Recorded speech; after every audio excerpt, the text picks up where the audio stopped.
Okay, welcome to this Cabinet meeting, Newcastle Borough Council's Cabinet meeting today. I'd like to welcome Cabinet members. In the room, we've got Stephen Sweeney, Deputy Leader, and also Trevor Johnson, Portfolio Holder for Environment and Recycling, socially distanced within this room. Joining us online are Helena Maxfield, Cabinet Member for Health and Wellbeing, Paul Northcott, Cabinet Member for Planning and Growth, and Jill Waring for Heritage and Sports and Leisure.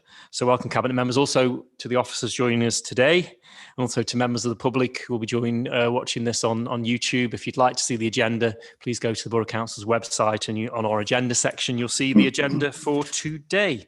Moving to that agenda, first item is apologies. I don't have any apologies because every Cabinet member is present. Item 2 is declarations of interest. Do you have any declarations? Bring in Paul. Yes, Chair, Leader. I've got declare an interest in item 8, Aspire Housing. I sit on the Aspire board as a non-executive member. I just need to make the council and public aware that I've got an interest in that. Thank you. Thank you, Paul. That will be noted. Thank you for that. Item 3 is minutes of the previous meeting on page 5 and 5 to 8. That's our 3rd of February meeting. Can we agree those as a correct record? Agreed. Agreed. Okay, agreed. Thank you. Item 4, first business item, is the back on track update.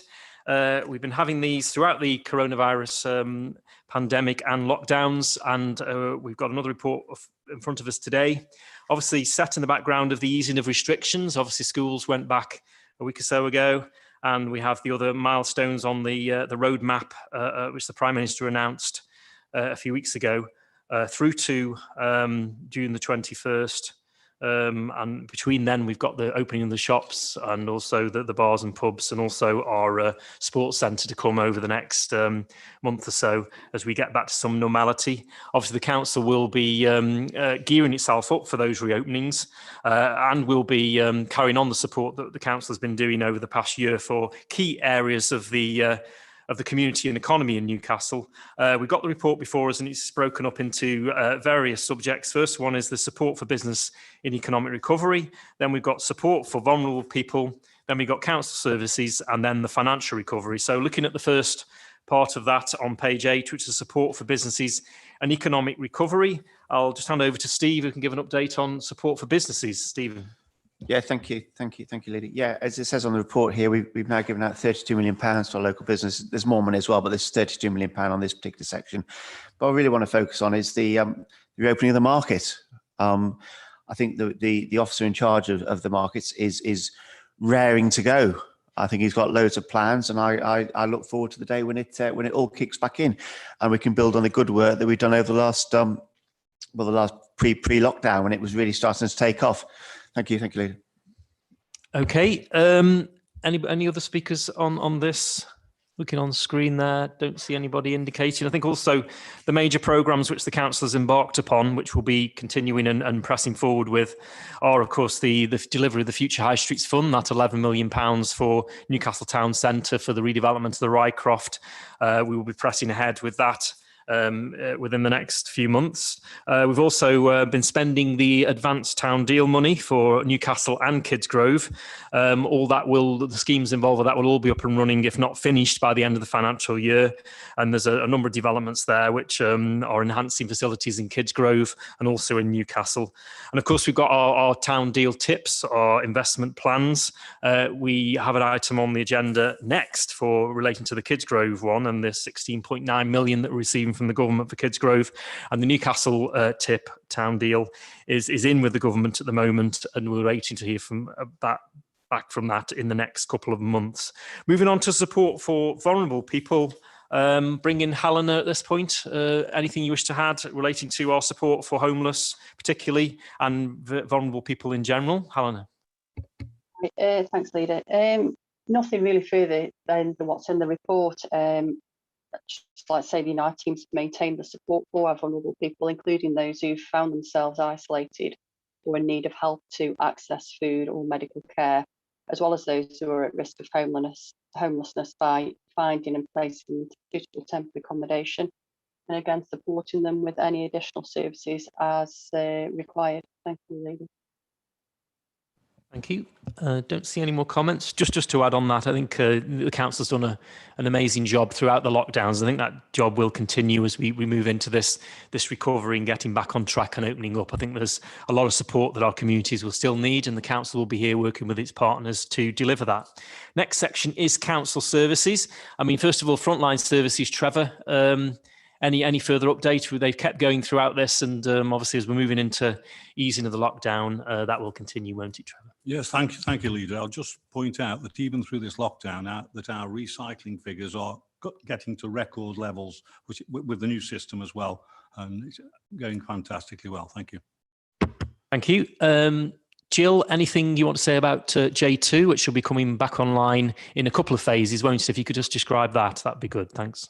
Yes, thank you, Leader. Yes, the Jubilee 2, we're back on track to open on the 12th of April. If the government say it's okay to do so, that will just be the pool and the gym and the climbing wall. We can't do group exercises, and they will continue online. Thank you. But I think it'd be really good to see places like J2 open. Really shows a normality returning, and people will be able to again start to have that regimented fitness regime, which of course I see a lot of people running around the parks and the streets of the borough keeping fit, but I think they'll really welcome the opening of our premier J2 facility in the town centre. Moving then to the final section on the update is the financial recovery. Since we last met, we've set the budget for the financial year.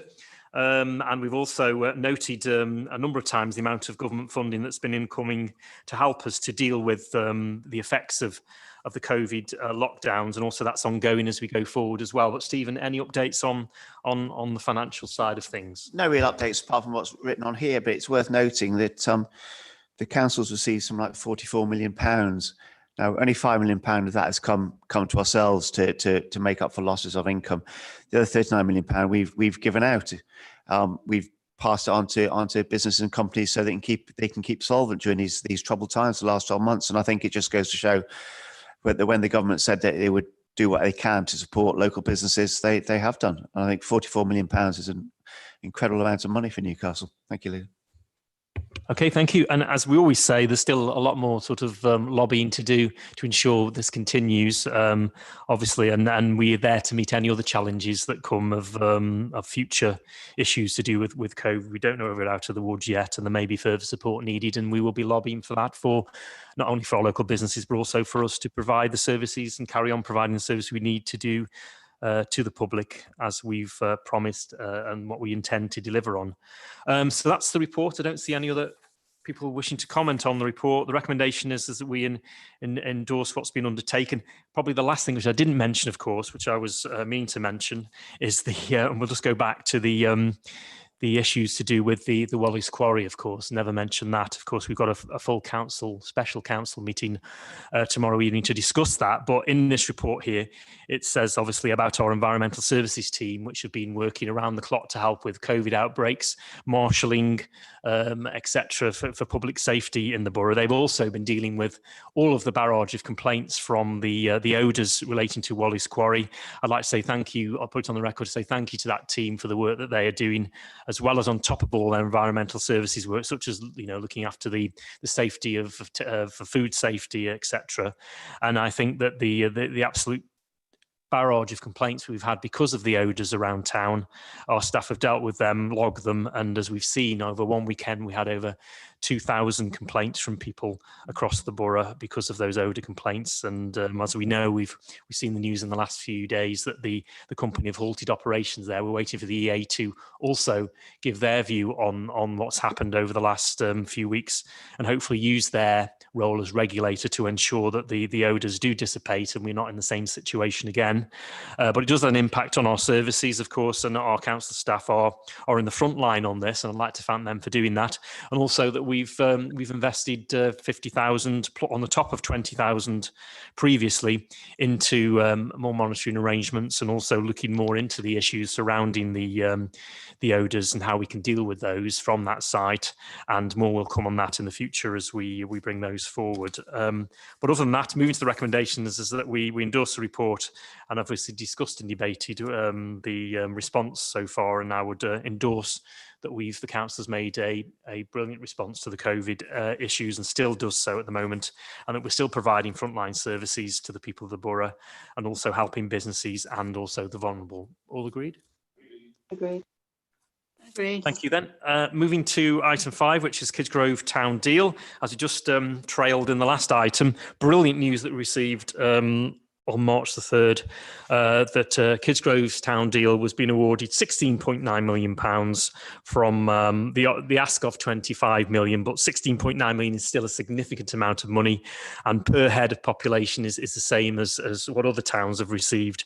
Much bigger towns I've got more money, but when it comes down to per head, it is the same. So a great, really investment in Kidsgrove on the plan which we've put into government, which is for that refurbishment, towards that refurbishment of Kidsgrove Sports Centre, creation of a town centre hub, and also the job opportunities at Chatterley Valley as well, which is a massive potential for jobs for the people in and around Kidsgrove, but not only Kidsgrove, but also in Newcastle as well.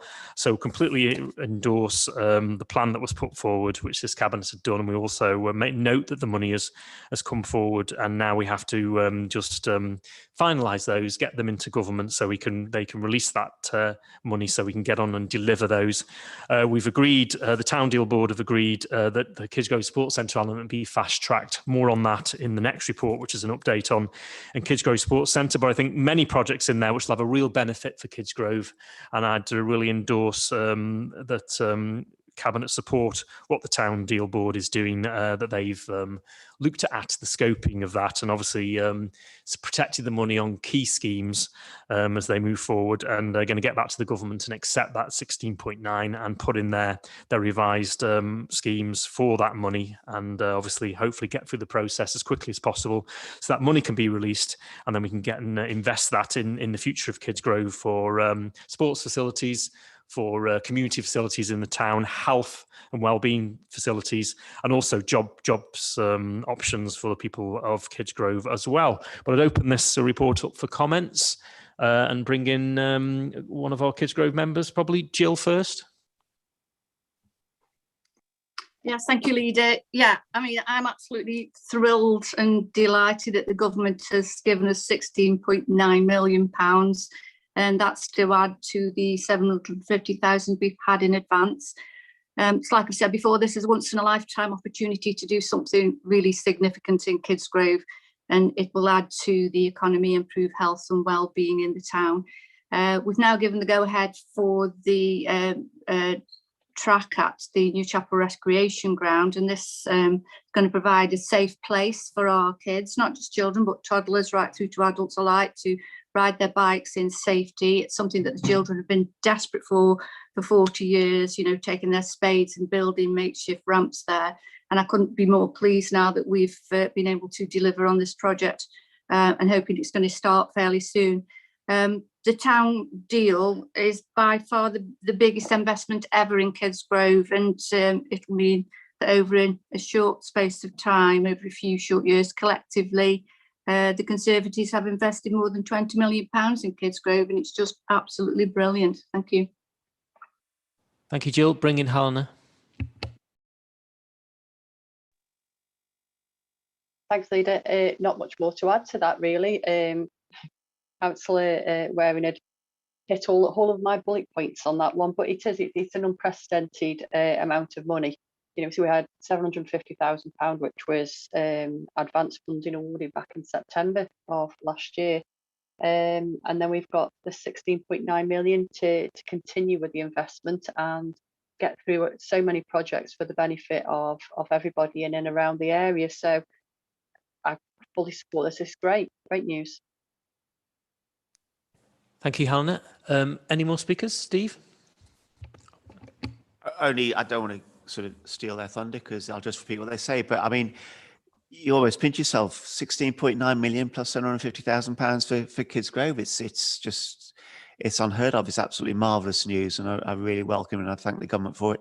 And this is part of the levelling up agenda we hear about. This is in real terms. Thank you. I think so, Stephen. As you pointed out at the last council meeting, if you look at the investment between 2012 and 2017 under previous administration of this council, it was, say again, Steve, how much was it? It was £15,000. Put your light, so that people can hear. Oh, it was £15,000 over that 7-year period. Yeah. So this is, as Helena and Jill have said, a massive investment in the town. Trevor? No, I have contacts with a business in the middle of Kidsgrove, and I was talking about this a year ago to him, and he said, pigs might fly, you'll never see it. And I saw him last week. He said, Trevor, I have to apologise. So I was pleased about that. Thank you. So we've got the recommendations in front of us, and there's still a lot of work to do to jump through the relevant hoops just to get this money released. But it's just obviously for the ministries in London to be assured that everything's bolted down on these, and we can do that, and we will do that through this process. So the recommendations are there in front of us, and the letters attached, which obviously told us that we were getting the 16.9, and then there's those other things we need to do to ensure we get this money in the bank and out there to into those projects, working with the town deal board and to deliver for Kidsgrove. All agreed? Thank you. Agreed. So the next item is obviously closely associated with this, with the one we just looked at, the town deal, and that's the Kidsgrove Sports Centre refurbishment. This report comes to us today as we're just about to get to the end of the stripping out and initial works, which are paid for, as has been said by Jill, through the town deal advance money, and also through the money which the county gave us for when they gave the building to us. They gave us a cash sum as well, so that has been used now to carry on this project and get the first phase up and running. Many people will probably have seen on social media the photos that have been taken from inside, showing the work as it's been progressing. I think the thing I noticed is when I went in there when it was a closed facility and it had been vandalised, it was dark, damp, but now we see it so open and bright and ready to go on the refurbishment, and the pool, the massive pool, it's such a big pool for the borough, and also the sports centre, the biggest sports centre in Staffordshire, we believe, is going to be coming back into use on the back of this. So I think it's absolutely brilliant. And as I said earlier, we've heard via the 16.9 million coming from the town deal that 2.3 million of that will be towards this overall cost of the project. And that's going to be fast-tracked through the system as well for us. I met with the local MP, Jonathan Gullis, and Minister Luke Hall to verify that, and the commitment from the Minister is as soon as we can get, obviously, the required papers in on this, we will get that money released and into this project, which is excellent. So I think it's been a really, really good first phase of the project, and we look forward to starting the full refurbishment. That will come after we've had a meeting with the community centre group to finally verify the costs and their ask within the scheme as well. And then we will press forward with this as soon as we can on the next project, trying to keep on the timeline of the opening of spring next year, 2022, so that facility of a sports centre swimming pool can come back into use for the people of Kidsgrove, which has been so badly needed and badly missed over the last few years since it was closed. I'll open it up now to any comments. Bring in Jill first. Yeah, thank you, Leader. I just want to say that this is a wonderful achievement by the Sports Centre Group and by this council. The work's actually taking place now, and we're actually going to open this sports centre and swimming pool. It was absolutely tragic when it was closed, and people really do miss it, and it's going to be a huge asset to Kidsgrove again. I mean, the 25-metre swimming pool in Kidsgrove, it's wonderful. The people are really, really pleased and really thankful for this. And it's going to bring it back to life, and it's just been a credit to all those involved. And I remember it being built, I remember the councils around at the time, and I even worked there, and I'm just absolutely thrilled to see it taking shape again, and let's look forward to the next 25 years of Kidsgrove Sports Centre. Thank you. Thank you, Jill. Anything anybody else wants to add? Steve, and then Trevor. Just to reiterate what Councillor Waring says, I think it's fantastic news for the people of Kidsgrove. I think they should be very, I'm sure they're very excited at the prospect of it reopening, and long may it live. Thank you. Thank you, Leader. No, I just remember yourself and me going down to County at the initial start of this, talking to the county about getting the building and so on. And I remember I'd been round the building with you. I'm a building surveyor by profession many years ago, and I said there's a good 30 years left in this building. And lo and behold, I'm proving the point. Thank you. I think we're going for 25. We might not reach 30. But again, 25 is the lifetime of a new facility, isn't it, as well? So we're getting that through this strip back and refurbishment, which we are going to press ahead with. Any other comments on Kidsgrove Sports Centre? Not seeing any. Okay, so recommendations before us there. Obviously, more work to be done on just securing that 2.3 from the town deals. But again, we can obviously meet with the community centre group and move this project forward in the future. And there'll be more reports coming to this cabinet about that. So, all agree with the recommendations? Agreed. Agreed. Okay, thank you. Next one, item 7, is the review of the economic development strategy. Me talking all the time at the moment, isn't it? Obviously, this is a yearly review which we have of this, with showing some updates as against the action plan. Of course, when we last looked at this and when we first put the economic development strategy together, we were in a completely different time, weren't we? We were in COVID, hadn't even come to the fore at that stage, and that was really sort of battered the entire borough as well as the country. So obviously we need to take account of that as we move forward on our economic development strategy. There's the opportunities that come out of Brexit as well, which we need to work in there as well. And it's creating that business environment which businesses can thrive, grow and open. It's creating that place and having the infrastructure in place, and also getting the people and ideas and the jobs and the skills into town as well. That's all what part of our economic development strategy is. And I think we've when we talk about town deals again, for our town centre, the advance monies that have come out of that are beginning to tick some of those boxes already. And of course, in the big town centre, the big town tip, and also in the Future High Streets Fund, we've got plenty of schemes in there which will deliver on these priorities for the borough. And Newcastle particularly, but also the borough as a whole, which is, of course, as we know, is getting the investment out of the Kidsgrove town deal plan as well. So I'll open this up to any comments from cabinet members, bringing Steve on the town centre implications. No, I think it's really exciting the common thread that's running through it is the Future High Street Fund and the town deal money, and that's mentions all over the place now. And it's the action plan that we've got, which is excellent to read. The things being done, everything's being, there's so much stuff going on in the town centre. So I think we've always said that we're proud of our town centre. We see a future in our town centre, and I think when you read this sort of stuff, you think, oh yeah, I see what you mean. It's really encouraging. Thank you.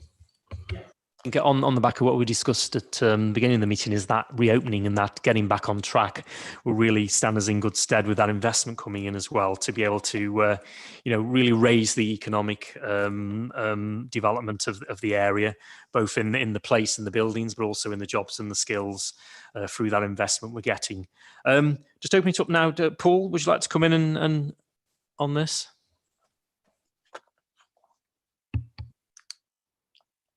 Thank you, Leader. Yeah, just a brief word, really. It's fundamental that we have some sort of plan to take this council forward in the future. And one of those things is the underpins the council is the way that we can respond and adapt to coming out of COVID, and taking things forward and maximising opportunities that arise, to make sure that we're on track to deliver the services from this council, and to make sure that we can do that in a sustainable way. Not to have an economic development strategy would be very chaotic. So this sets out a bit of a plan for the business environment, and obviously the infrastructure that needs to take place over the year one, etc. And to make sure that we have as canvas people's ideas on this, and to make sure that we take the good practice and the good ideas forward to where we can improve on things that are working well, and bring up things that perhaps haven't worked so well in the past. to make the uncertainty around Brexit and the trade negotiations, to make sure that we can navigate through that as efficiently as we can, and the emergence of a recovery from the national perspective and how we can dovetail with our partners to make sure that we can maximise the opportunities to go through adapting and being agile to the challenges that lay ahead. So that's all I've got to add, really, Leader. Thank you. Thank you, Paul. And just a note also, when we look at the update on the progress on the action plan, page 39 to 44, you'll see the amount of work we're doing with partners across the board, whether it's the County Council, whether it's Aspire, which we've got an item up next relating to our relationship with Aspire, also other councils in the area, and also the jobs and skills people and support Staffordshire, the third sector, etc., are all involved in this work that we're doing to help the economic vibrance of the town and help people's prospects for job skills and better employment opportunities as we go forward. So I think it's endorsed the plan so far. There's a lot happened in this year, considering the issues which everybody has faced. And I think all about getting back on track and keeping on track is that we do keep to our strategies and our economic development strategy year-one report. I endorse that and ask Cabinet members to endorse it. All agreed? Agreed. Agreed. Okay, thank you. Moving then to item 8, which is our Aspire Housing Prospectus for joint working. Really pleased to bring this to the council today. There's been a checkered history really between the council and Aspire over the years, not particularly in the administrations that I've been part of, but in other administrations, because of course Aspire was initially the housing department of the council that was released in 1998 and took on the council housing, which the council had and set up as a business. And really it's grown from strength to strength after that into the diverse business which it is at the moment, which includes the training arm, includes the charity arm and other arms as discussed in the development arms as well, which have really made it a big player in Newcastle and one we want to be associated with as a borough council. And we've already been doing a lot of work together on the advance money to do with the town deals, for example. And of course, one of the key members of the Aspire setup chairs the Kidsgrove Town Deal Board for us, and they're heavily involved in the Newcastle Town Deal and also in the Future High Streets Fund. So we've got a lot of working together we've already done, and that's why we move forward on this prospectus for joint working, which I bring to Cabinet today and ask for you to endorse. The principles there that we work together on residential developments throughout the borough, and that we also keep working on the projects which we are signed up to in the town deals as they come forward, and that we get further updates on progress on the working arrangements. We've got a document attached to which I endorse as well, which is that prospectus for working together. And I would completely endorse that. I think it's a brilliant setup at Aspire at the moment. And we've got a board member, of course, who's a member of our cabinet, Paul, who's the council's representative on the board there. And also we've got a direction of the council through our council plan, and those two organisations are now working together to deliver opportunities across the borough. We see, as you go around the borough, the developments that Aspire are doing as well. Over the next few months, we're going to see developments we're working together on the town centre, in Kidsgrove, out in Nutton as well, in the Nutton regeneration. So we're working hand in hand, and this puts it on a basis where we have a joint working prospectus together going forward, working on all sorts of developments where we can, and for the benefit of the people of the borough, not only Aspire residents, but also Aspire residents from across the borough, whether they're Aspire residents or not. So open this up for any comments. Bring in Steve first, and then Paul.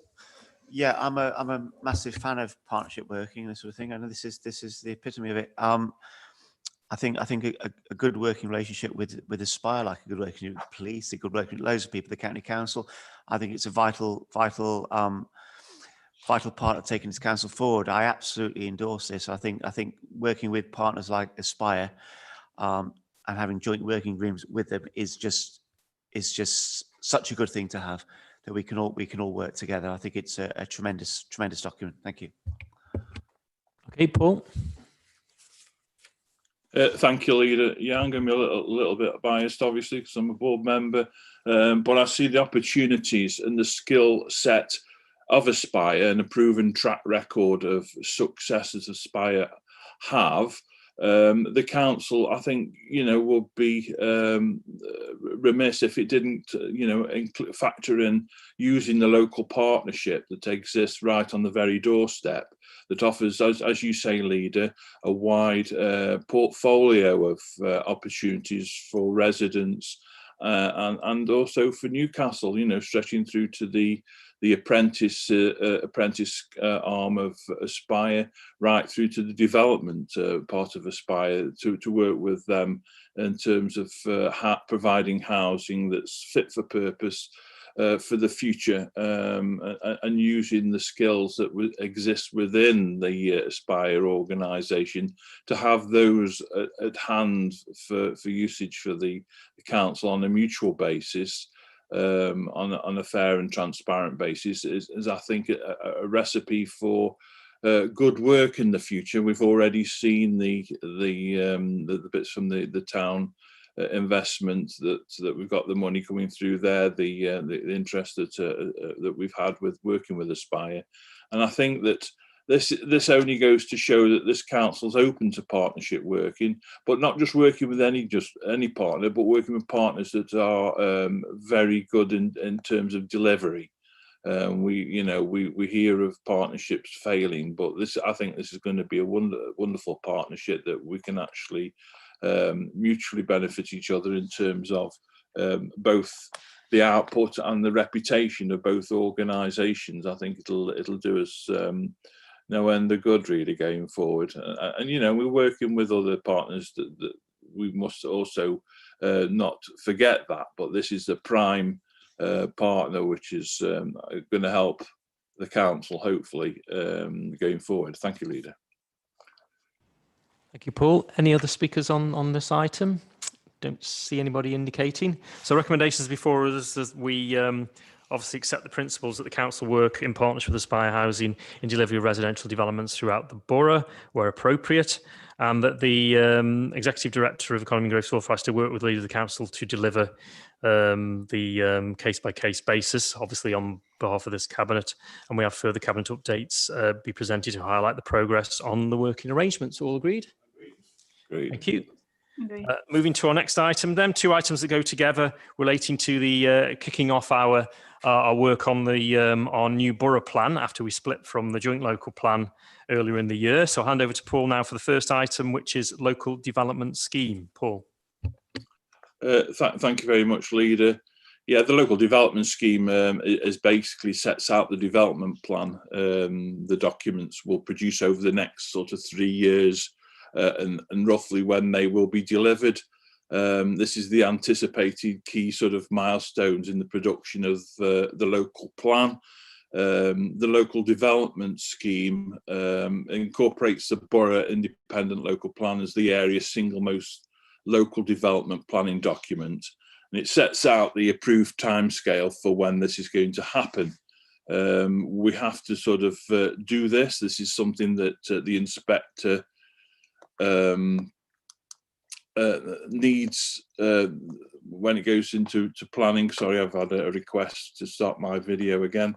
I don't know why that's happened. When it comes to inspection, this is one of the key things that they look at, that we've set out achievable timescales to deliver this. The three major milestones for the production of the plan are set out against the periods of that we have to do of public consultation, the issues, and also the strategic options that are set out that we'll be bringing in 2021 later this year. The publication of the draft autumn of 2022, and then right through to the submission of the final plan in the summer of 2022-23. This is certainly to provide the public with a timescale of production of local plan, and it's in compliance basically with the section 15 of the Planning and Compulsory Purchase Act 2004, as you can read in your report.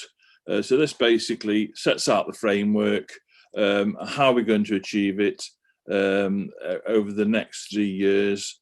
And this is to kick off the local plan properly. That shows that we're in business now in terms of getting this online. that, you know, since our decision through the Cabinet and the Council to go our own way and the Borough's local plan, this is one of the two things that are very important. The other one is obviously the statement of community involvement, which I'll talk about later. So in brief, this is a framework to how we're going to achieve the local plan from now. Thank you, Leader. Okay, thank you, Paul. Yeah, I completely endorse what you said, and this this sort of kick-off, as you say, the framework for how we're going to deliver our new borough plan, which we've pledged to do at speed. And of course, the first cabinet we've had the chance to, we brought this item plus the next item, which will say kicks off that that process. So really pleased. Also, I'll make note of which we could have done for a couple of other items, but I think we will for this because it seems to have almost a full deck.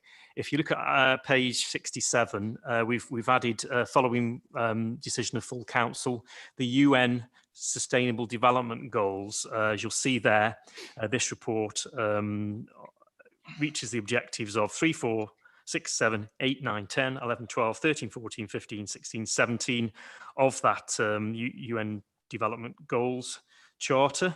And you'll see that appearing on all of our reports going forward, which shows that we are having a significant impact on the natural build environment in the borough, but also from a sustainable angle. We're looking at all of those points and ensuring that they're in everything we do. And of course, when we look at our new borough local plan, we want a sustainable local plan that fits with our sustainable environment strategy. So that is centred to this. And you'll see there the little tiles that we've asked to be put on each of the agenda items, and it's item 10 on this agenda, just to note that will be happening going forward. But any more comments on the local development scheme before we move to the resolution? Don't see any. Okay, so great move forward. First part of our borough local plan. All agreed? Agreed. Agreed. And thank you. And dovetailing in with that is item 10, Paul, which is the statement of community involvement consultation document. Paul. Yeah, thank you very much, Leader. As I said, the policy that I just referred to, once these two policies both are required by law, it enables the council to begin work on its own local plan. Having made that decision, obviously, to move on from the stalled local plan with Stoke-on-Trent Council earlier this year. The two policies will coexist. The statement of community involvement will make sure that the local plan considers all development options in the sphere of Newcastle. The SCI, basically, that's the statement of community involvement, is exactly what it says, really. It's a commitment by the council to involve the widest section of the community and to express their views so that the final local plan for Newcastle under Lyme is adopted, shared, and as a collective vision for the sustainable development of the borough going forward for the next 15 years. The SCI is basically in 4 sections. It's an introduction to the planning system, an explanation of the planning documents, the key stages of the neighbourhood planning, and finally how and when the public consultations will take place. These are key to how this is moving through the progression of the local plan, and we'll bring in obviously papers such as SIL, which is the Community Infrastructure Levy, to decide upon that. We shall also be looking to involve the neighbourhood development plans that are already in existence, and for those that are about to come into existence, and for those that perhaps will aspire to come into existence during the lifetime of this plan. So we're looking at incorporating that. So they're basically the two policies together to actually kickstart the local plan process, basically, in a nutshell, from the outset, as we will be talking to our residents and businesses as well, and also our parish councils and all the key stakeholders that may have a view upon it. It's all about how we can contribute and help to shape our borough and its future together. So I'm very happy and very pleased to be able to announce this. Obviously, you know, with COVID restrictions mean we can't use all the traditional methods that we've been enjoying in the past, so we've had to adapt, such as holding open sessions in local community centres. Obviously that hasn't been able to take place, at this time. But what we'll do is look ways of using all virtual means, using technology, in addition to our usual methods. As lockdown procedures relax, we'll be able to engage the communities more and more. But as things stand, this is to kickstart the process off in the local plan. So I'm really pleased to bring this to Cabinet and hope that Cabinet members will endorse my enthusiasm. Thank you very much, Leader. Thank you, Paul. Yeah, we certainly will do that. And obviously recommendations as before. I think also make the point that, those that have regular watchers of Cabinet will know that a while ago we agreed a statement of community involvement jointly with Stoke as part of the joint local plan. This is the one that sits alone for our own local plan. So Stoke will be one of those people which will be now being involved with, as well as all the other councils on this level as a consultee with each other on each other's plans. So we have a fair level playing field relationship with Stoke as we do with Stafford, Cheshire East, Shropshire, Staffordshire Moorlands, where we have a shared border, etc. So I think just to make that point, that this is, a lot of work still needs to be done with the City Council, as it needs to be done with Stafford Borough Council and all the other ones as we move forward on our borough plan. And this document will allow us to do that. And of course, as it says in the recommendations, that we agree the draft for public consultation, and then to that officers, along with Paul as the portfolio holder, to make any minor editorial changes before it becomes a live document. Can we all agree that? Brilliant, thank you. Moving back to our agenda, we've got the item 11, Irrecoverable Items 2020-2021. We've got a public report, but also we've got the actual figures breakdown with names and addresses of individuals and businesses, which of course is confidential. That comes as a confidential item, but the report is public, and Stephen will speak to that now. Steve. Okay, thank you, Leader. It's split basically into three parts. The first is debtors, so that's people who owe the council money, and the figure on that is 156,742. There's a budget in for 30,000, so it's 126,742, which is going to be found by equipment replacement fund money. The second one, which is the big one, is national non-domestic rates. Now, although the headline figure on this is 295,000, of course, the Borough Council only gets 40% of that. So it's actually 118,227, which again is a lot of money, but it's not 295,000. On 8.4, we talk about the CVA that New Look have got. This is a mouth-watering sum. It's 1.699 million, 840,000, nearly 1.7 million pounds.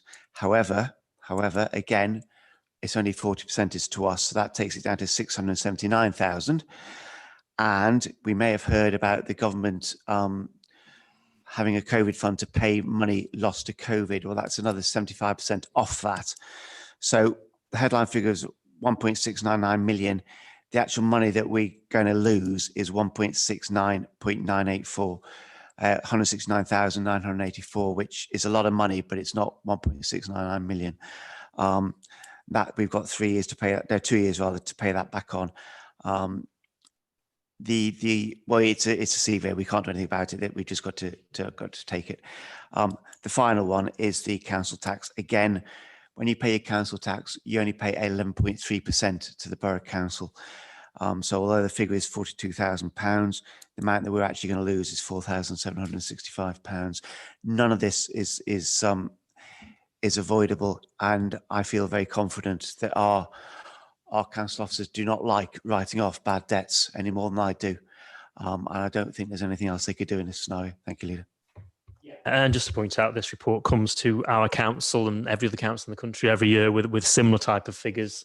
I think the reason you've mentioned New Look by name is because it's been in the press, hasn't it? So it's a publicly known about the problems there. So, but we have obviously recommendations before us. Stephen, have you moved those recommendations?